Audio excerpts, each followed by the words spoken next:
Hi everybody, today's video is about War at Sea, which is a two-player, or it says here solitaire, but I've yet to find how you can play this game solitaire. If anybody's played it solitaire, please let me know, because I'd really like to know. Either that or I'm going blind trying to find it in the very short and small set of rules.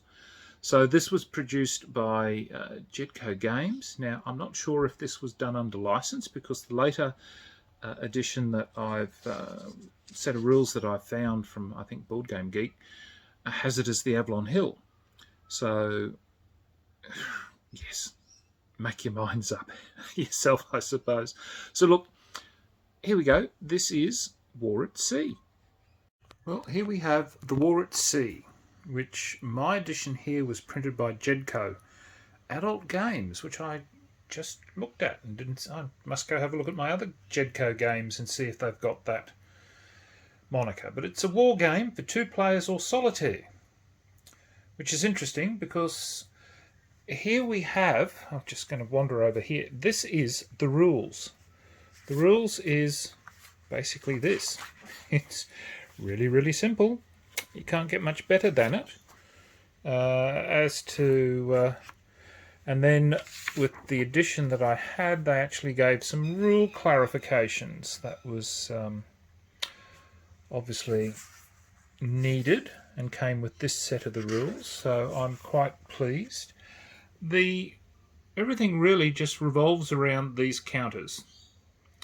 So the game itself represents surface action between capital ships. In reality, and I'm reading specifically here from the sheet, it says here the Axis did not seriously challenge the Allied control of the seas except with their U-boats.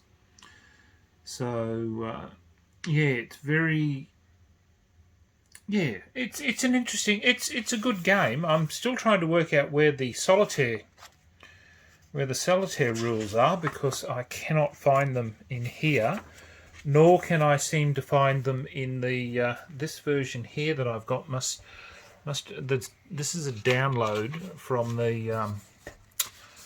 the Avalon Hill version, because they actually credit who the designers are here, or people involved with this version, and it was obviously produced in these and at this time by the Avalon Hill Game Company. So I'm not sure whether or not it was Jedko, like it had with a lot of games, had the license to print this game. So I don't know. Who knows? But I've set the board up for the first turn. Now, the only thing that I think could have been included is additional U-boat, because there's the U-boat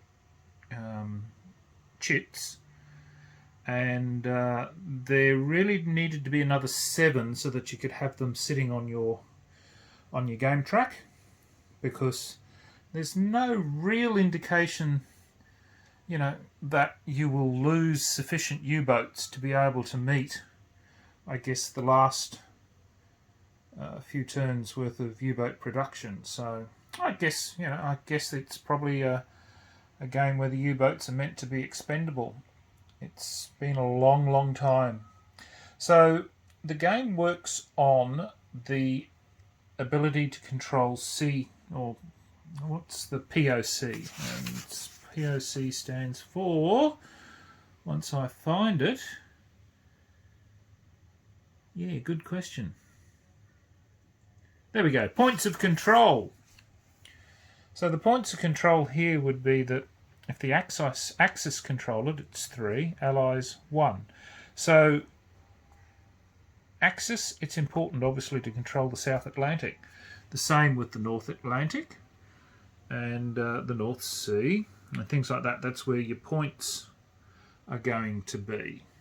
And I'm not too sure what these values here are. I'm assuming nothing at this stage. It's been a long time since I've looked at this game. But look, It is just a simple game where you're rolling dice equal to the number, the first value. God, this damn lighting. The first value is its attack factor, and that is the, I believe, the number of dice that you roll. And then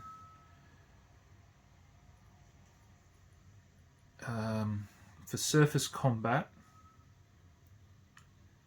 you have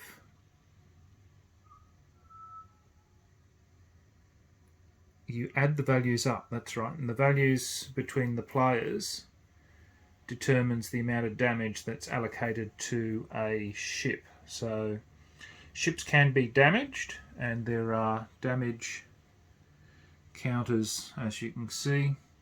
There are some airstrikes that can occur, and yeah, so I pulled this out thinking, oh yes, this has got a solo, and then I'm thinking, yeah, how the hell would you play this game solo? Well, I suppose you can if you decide to move both units, both sides, which is a bit counterintuitive, but I don't know.